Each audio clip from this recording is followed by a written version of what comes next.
My name is Dr. Kevin Pecca. I wanted to make a podcast that exposes people to the true miracles of life and health. All the guests on this show have been specially picked because they bring something positive to the world. They have some of the most amazing and inspiring life stories. These people have a passion for living, healing, and leaving the world better than they found it. There is something inside these people that made them keep fighting through all the tough times, even when people told them it was not possible. They carried on and made their lives beautiful again. And now they are sharing their experiences with the world. This is the Expect Miracles podcast. Enjoy the show. Dr. Moses Corbell is a Gonstead chiropractor out of Scottsdale, Arizona at Pure Life Chiropractic. Today on the podcast, Dr. Moses and I talk about the absolute power and truth behind a specific chiropractic adjustment and how delivering a specific adjustment can change your life, your family's life, and the community that you live in. Dr. Moses also talks about the miracles behind adjusting kids at a young age, how important proper ergonomics are at the gym and workplace to keeping a healthy body and spine. He also goes into the do's and don'ts of CrossFit and weightlifting, as he is and has been a competitive weightlifter for a long time now. Please welcome Dr. Moses Corbell. Dr. Moses, how you doing today? I'm doing pretty good. Thank you so much for having me on. Absolutely, man. So, Dr. Moses, where are you from originally? So I was actually born and raised in the San Joaquin Valley in California, in Bakersfield, California. Beautiful. Yeah. Ended up leaving there after my undergrad to head out to LA, where I met you. Yeah, that's right. Where did you go to undergrad? Bakersfield too? Yeah, Cal State Bakersfield. Beautiful. What did you major in undergrad? Initially biology, and then I ended up switching to kines. Okay. So that's what my 4 years in. So you kind of had that medical background. Did you always know you kind of wanted to go into like the health field? Yeah, that was kind of the plan. In all honesty, things changed for me when I got into chiropractic school. So initially, when I started school, I wanted to be more in the medical field. Spent a little bit of time at the UCLA Ronald Reagan Medical Center and saw their liver transplant team. And I was like, oh man, this is really cool. You know, it's something I want to look at. And then as time progressed, I realized, hey, I'm not trying to be in school that long. And not only that, the residency. And then more importantly, when I started to learn more about holistic form of healthcare and specific chiropractic, it was easy to verge away from allopathic mindset and focus more on chiropractic. What were you into growing up as a kid? Were you into sports, other things? Yeah, I was big into sports. I did a lot of powerlifting growing up, played a little bit of soccer, a little bit of football, but most of my time was spent probably doing powerlifting and things like that. Nice, that's right. Were you training in chiropractic school for that? Yeah, initially when we started chiropractic school, it consumed our lives. You remember how rigorous that was. The 25 plus units a term, I kind of got away from it a little bit, but as we got more in the program, I was able to free up some time and get back into it. Beautiful. So Dr. Moses, as you know, there are so many different realms to get into when you get to chiropractic school. You're being tugged in a lot of directions. What made you gravitate to a specific form of chiropractic? So initially going into school, I had a completely different mindset. Were you getting adjusted regularly before school? Yeah, but if I'm being honest with myself, I had no idea that specific chiropractic existed. And even if it did, I was so kines mindset that I was all into the jack of all trades, you know, having everything in my bag per se. So the muscle rubbing, the tools, Graston, ART. The stem. Yeah, the stem. Yeah. But as time went on, and I actually started to see the miracles that came from specific chiropractic, the logical approach towards specific chiropractic, it was a no-brainer. I abandoned ship immediately and said, this is what I want to do. This is what we came to school for. And this is why chiropractic made it to this point. So I ended up finding Dr. Ping, which is in Pasadena. He's a Gonstead chiropractor. And I actually found him because Lena was suffering from migraines for 4 years prior to that and had went through neurologist after chiropractic clinic on campus to another chiropractor that did, SOT, and couldn't find relief with their migraines, and met a student, and he was like, hey, Lars, go see my chiropractor. And we've heard that before, but she had nothing to lose. So went and saw him, did a full-blown analysis, looked at that atlas, showed us which way the atlas had moved to the millimeter, and then adjusted accordingly. And literally after one adjustment, Lena's world was rocked. And with that, rocked my world, because I got to spend day by day with her. Absolutely. Seeing all the headaches and migraines that she was going through. And man, oh man, when you deliver a specific adjustment, just you can change someone's world in minutes. Yeah. Well, and that's what I love about what you guys are doing in Arizona too, and all the people that are doing specific chiropractic. You're actually measuring nerve interference where it's at. You're not adjusting the same exact segment every time the person comes in, and you're seeing miracles happen in your office, which is what it's all about. So, Dr. Moses, tell me a little bit about the Gonstead analysis and how it's so specific and what tools you guys use to figure out which way the bone has gone and how you locate where you're going to adjust that day. Okay, so there is the full-blown Gonstead analysis where you're taking a history, seeing, what's going on, how things are going. And then you're going to do your physical examination where you're looking at where pockets of inflammation are, how the bones are moving. And then we use what we call a nervoscope to actually assess the spine, looking for an instrument to show us where the inflammation is. And then after that, depending on where the inflammation pockets are and how the bone is moving, we'll then take a structural image to see how that bone is sitting. Because what we don't want to do is go in there and guess. Yes, absolutely. So the nervoscope, you guys use that on the entire back, right? Yes. Or this entire spine. And that pops up right on the computer? Like where the inflammation might be? How does that work? Right. So in our office, we have that exact instrument to measure. And then we use another one, which is the exact same thing as a nervoscope, but it's actually another form of thermography that was actually produced by NASA and then purchased by chiropractors. And then we actually use that to give the patient an idea of this is what it shows on the computer, what we have going on. And then we'll turn around and follow it up with an SEMG, which is very, very similar to like an EKG of the heart. But what we're looking at is how the muscles are contracting. Okay. Because if there's true nerve interference, you and I both know those nerves go to those muscles, so they're going to be dysfunctional as well. Very hypertonic on one side or, hypotonic on another. And then we'll compare both of those scans and say, okay, pocket of inflammation here, there's a healing process taking place. And there's basically the muscles are reacting not right here.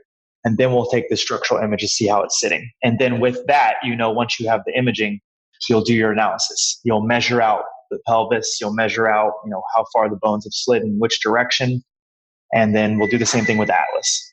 That's awesome. And so how do you guys figure out you get those patients that come in that I'm sure that whole scan's lighting up.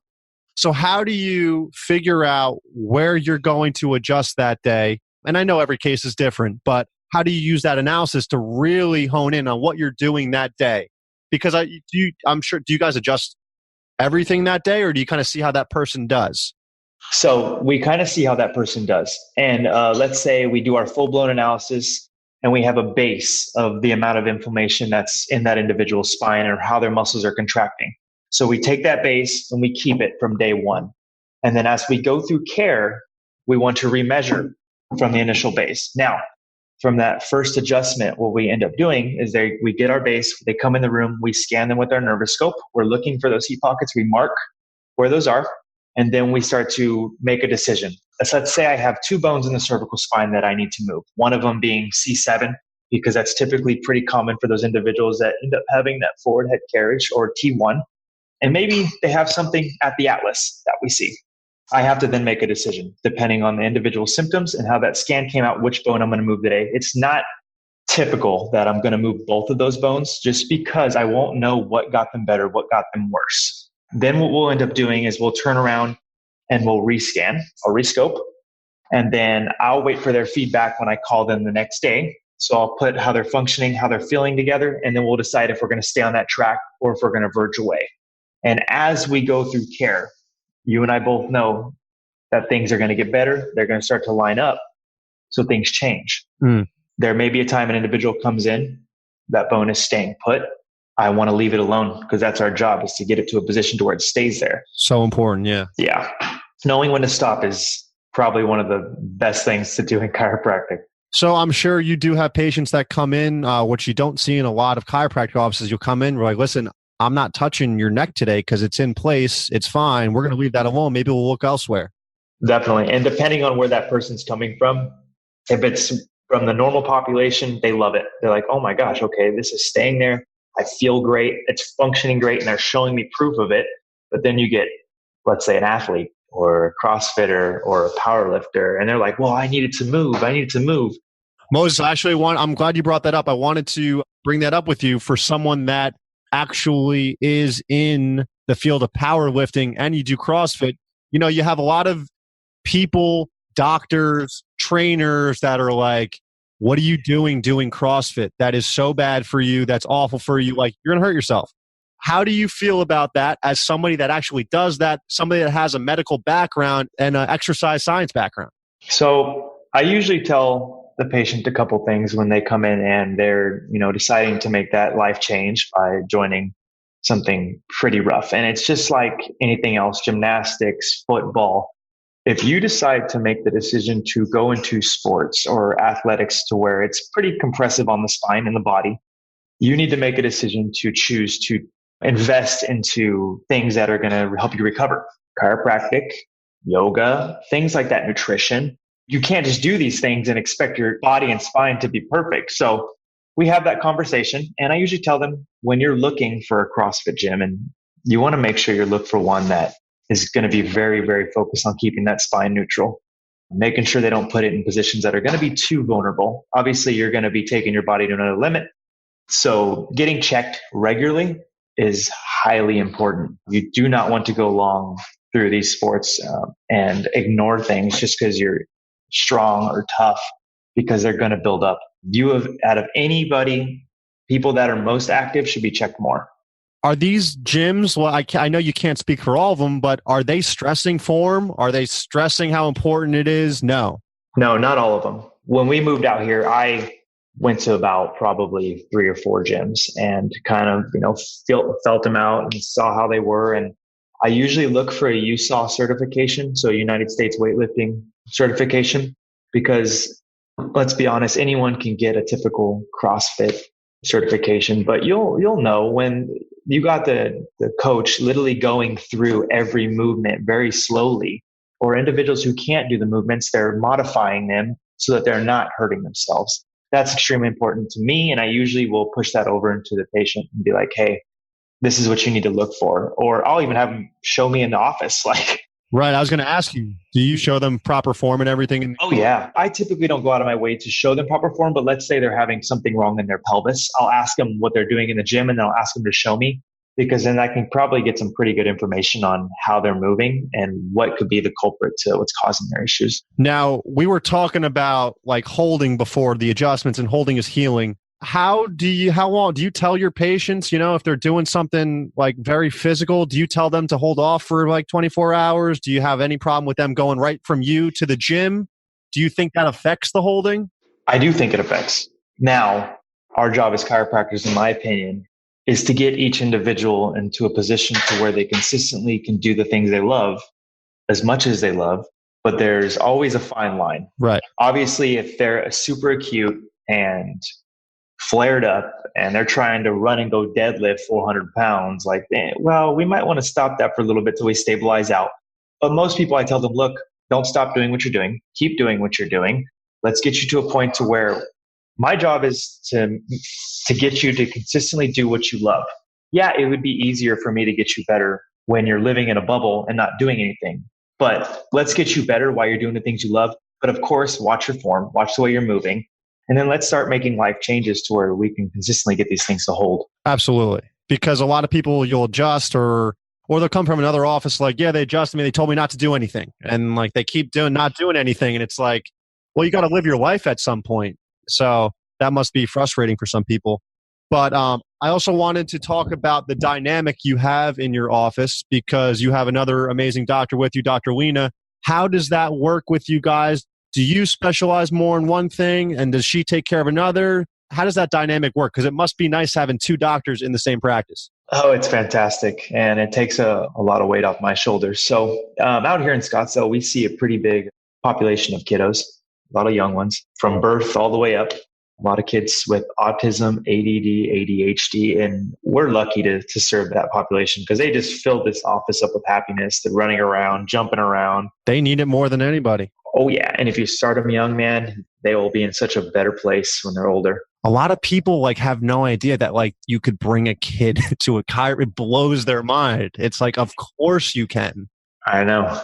It should be more common knowledge. It really should be. I mean, everyone else is getting their digestive system checked, their heart, their lungs, every other system, but the system they're not getting checked is probably one of the most important is their nervous system. And these kids are under so much stress, running and bumping and jumping off things and, technology. It's just birthing process alone is enough stress to get kids to be dysfunctional. So is your analysis the same with kids as it would be with an adult? That's a good question. And we get this all the time. So the adjustment and the analysis are going to be a little different, obviously, because of how little are and depending how young the kid is. If they're younger than 5, I'm not shooting images. Yeah, I'm leaving that alone. Now, we'll still do our nerve scans, muscle scans to the best of our ability, depending on the kiddo and how they're staying still. But we use we use a lot of sustained contact, to be honest, with those kiddos. And, it's all about building trust with them. And once you do it, you can do whatever you like. It's not long before they come in and they're pointing at their neck like, I'm out. Yeah. Yeah, it's great. They know. Yeah. Now, so what do you see? You kind of touched on it before, but I really want to stress what kids can go to specific chiropractic for. So what were those things you see in your office and what do you see get better? Okay. So the big one is ear infections. That's a super, super big one. I mean, you know this more than anybody. When that atlas shifts, man, the eustachian tubes end up getting torqued and then basically none of that fluid wants to drain out of that ear. So it just sits there.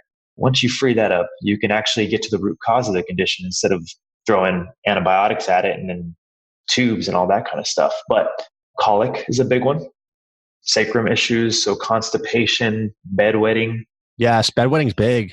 Yeah, that and asthma. We're seeing a lot of asthma. And a lot of these kids, they have no idea that they have deviation in their spines. And so we'll shoot an image when they're 10 and their mom and dad are like, oh my gosh, I never knew that was there. But chiropractic can help with a lot of things with kids, and getting to them when they're younger is going to be the best thing we can do for them. Now, is that something you and Dr. Lena both do? Does she take more of the kids or how does that work? So she sees most of the kids.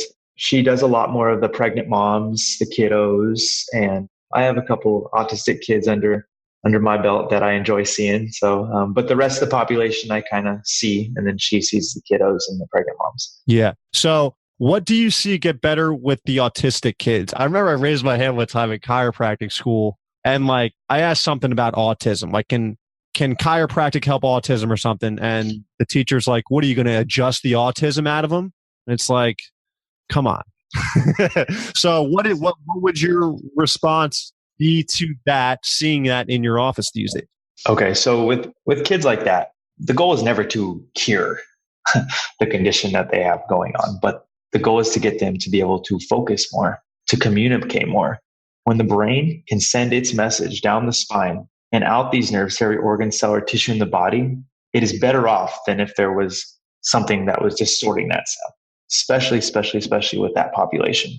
Communicating better, pointing, talking, spending time with friends. These are all huge things that a lot of people don't realize in the autism population that the parents just become so happy about when their kids are actually at school and engaging with other kids. You literally can change their lives. So taking away that nerve interference is huge for these kids. Absolutely. Do you guys do anything else in the office as far as supplementation, nutrition, anything like that? Nothing at all. Just specific adjusting, brother. Just pure chiropractic, baby. Love that. Yep, nothing. They come in and like, show me your pay schedule. I said, okay, well, it's got an adjustment. It's got an exam on it. What else do you want on it? There's nothing else on there. Yeah. So, Dr. Moses, how often, because I noticed that specific chiropractors don't need to see their patients as often. It's not like a mill where you're running them in the office 4 times a week, getting adjusted every single time. How often do you see, I know it's different for every patient, but typically? Depending on the individual and what they have going on and their chronicity and how cute they are or if they're just in for wellness dictates everything. The structure of their spine, how much inflammation, how their muscles are reacting, all play a role in that. So it's very specific. The care that we give to each individual is very catered to that person and their spine and their body. But I'll tell you this, I rarely, 99% of the people I see, I would never give them 3 visits a week. That's just how I personally do things. I like to give the body time to heal and push out the compensations so that I can get a good reading when they do come in. Initially, I'll start them at 2 times a week, but it's not very long that I keep them there. And then we try to taper them down as quick as possible and get them to a point to where things are holding and staying put, and then give them the information they need to keep them there. So that's my job. That's interesting that you brought that up, because sometimes you get the person that you adjust on a Monday and they come back in on Friday and everything's not perfect. They're sore, they're still hurting, their scan's looking a little bit better. Structurally, there's something a little off, and you kind of just like, all right, we're going to leave this alone today. And they come back in next week and it clears out. So it is very important to give that body some time to work through what it's going through. Absolutely. Knowing when to leave the body alone. And every time you look at an individual, you have to take into account how quick or how slow their body's going to actually heal from above down, inside out. Absolutely. Now, some people might see a Gonstead chiropractic video and it might look like it might be a little forceful, but that's really not the case. It's, it depends on the practitioner, but done properly, it's really not that an aggressive an adjustment, right? Right. And that you're absolutely right. The last statement you made there is what's important.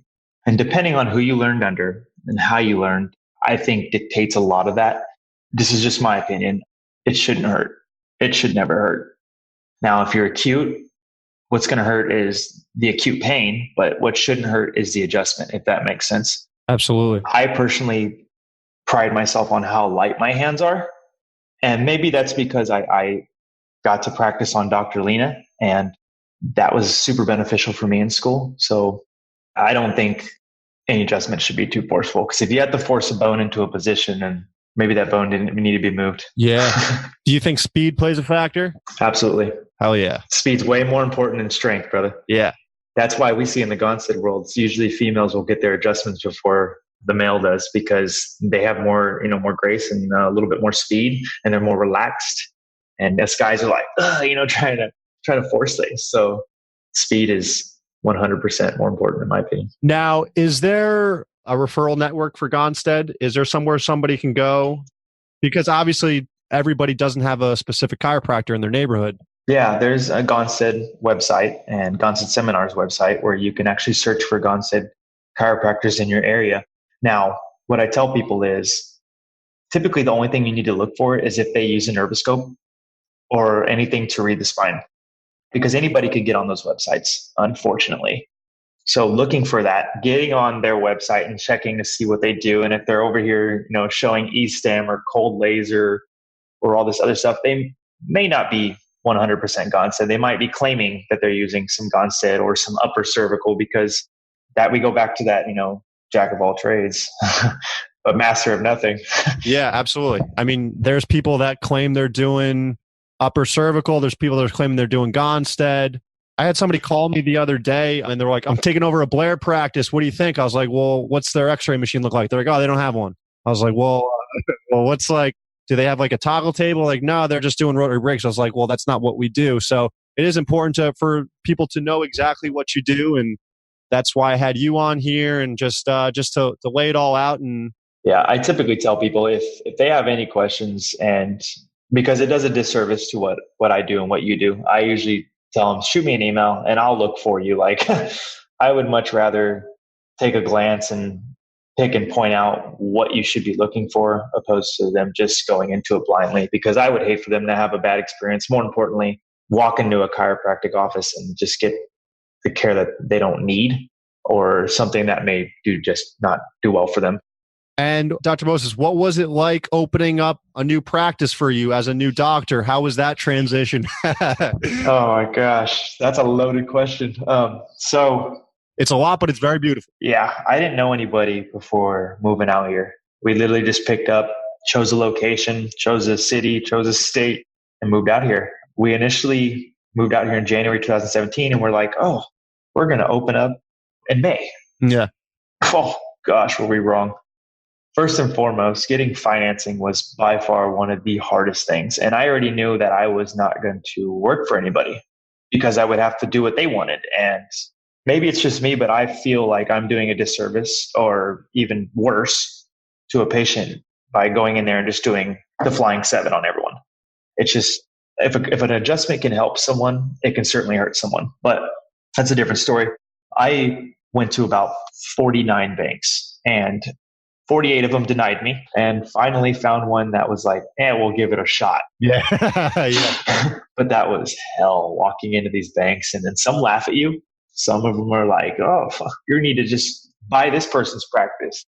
They're doing this. They're seeing this many patients. I was like, no, I want to build mine. I want to do everything I want to do the way I want to do it.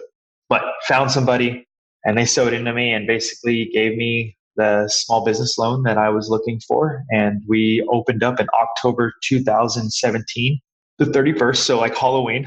Yeah. So we had a big ribbon cutting. We ended up having like, I think 200 people there.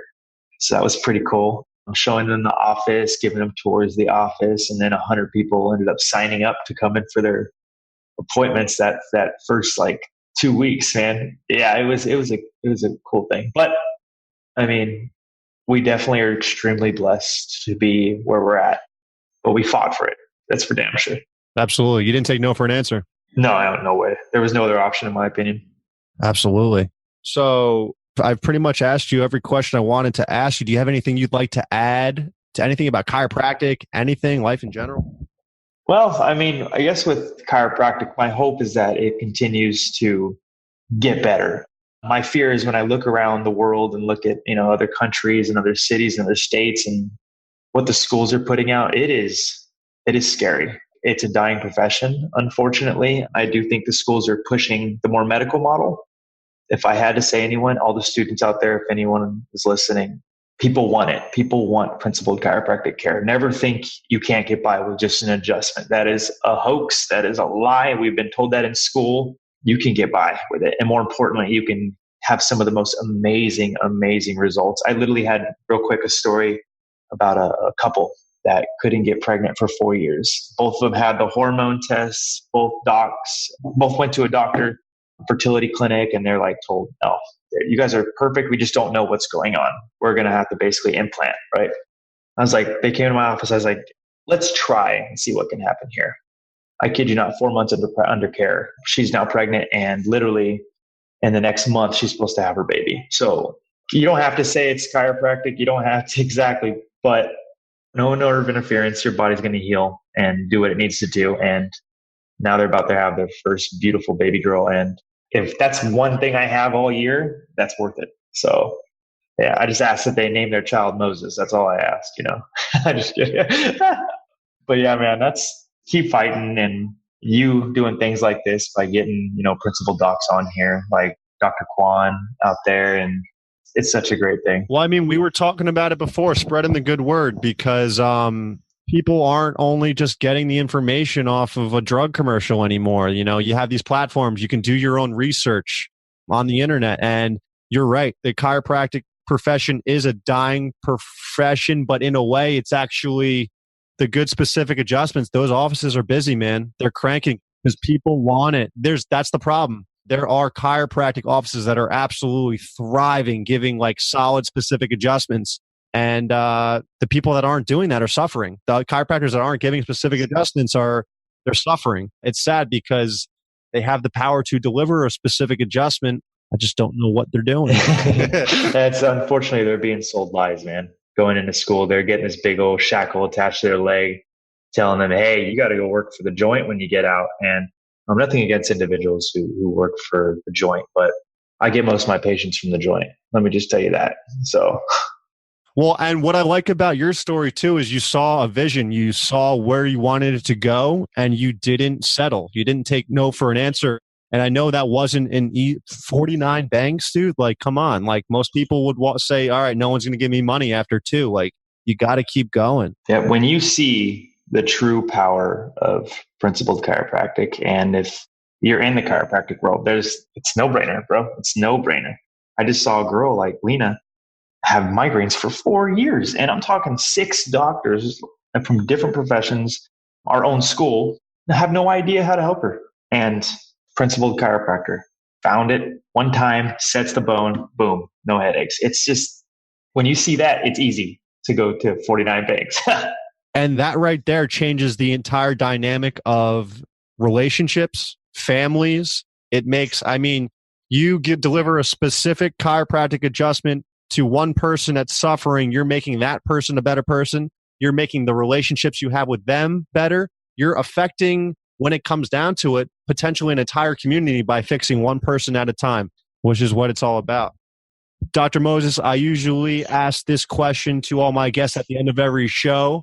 What is one piece of advice that's really resonated with you over the years that you would like to gift the audience? It could be absolutely anything, and take your time because it's a loaded question. Yeah, it is a loaded question. I should have prepared for that one now. But I think if I had to give anyone any advice, and I wish I would have had it younger, and it seems so simple. Best advice always is. Yeah, right. Exactly. If you go into everything you do with the intent to make that person better and without wanting or expecting anything back, your life's going to be so much better. Whether it be, getting someone better, whether it be finances, it comes back in tenfold, and you don't even mean for it to. You have a huge heart, you're humble, and you do things for people, whether it be in your office, your relationship. It literally goes so far. I love that. Yeah. And so, Dr. Moses, where can people find you? Do you guys have a website, social media, all that? Yeah. So if anyone does have questions or they're looking for a Gonstead doc in their area, they can email me directly, and it's going to be Moses, Moses, Corbell, Corbell @gmail.com. That's where they can shoot an email to me and ask me any questions they have, or they can also go to our website, which is Pure, Pure Life, LIFEAZ.com. And they can kind of check out all of our material on there. We have a lot about the Gonstead system and what we do in the office, and videos and testimonials and all that cool stuff. Beautiful. Yeah. Well, thank you so much for coming on. Really enjoyed our conversation. Awesome catching up with you, brother.